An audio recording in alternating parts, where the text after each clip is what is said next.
اے میرے بندو جو ایمان لائے ہو، اپنے پروردگار سے ڈرو۔ جن لوگوں نے اس دنیا میں نیکی کی ان کے لیے بھلائی ہے، اور اللہ کی زمین کشادہ ہے۔ جو صبر کرنے والے ہیں ان کو بے حساب ثواب ملے گا۔ کہہ دو کہ مجھ سے ارشاد ہوا ہے کہ اللہ کی عبادت کو خالص کر کے اس کی بندگی کروں، اور یہ بھی ارشاد ہوا ہے کہ سب سے پہلے میں فرما بردار بن جاؤں۔ کہہ دو کہ اگر میں اپنے پروردگار کا حکم نہ مانوں تو مجھے بڑے دن کے عذاب سے ڈر لگتا ہے۔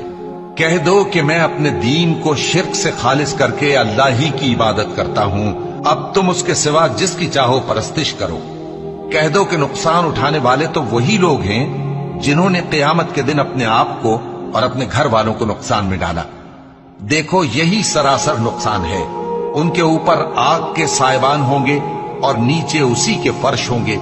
یہ وہ عذاب ہے جس سے اللہ اپنے بندوں کو ڈراتا ہے کہ اے میرے بندو مجھی سے ڈرتے رہو۔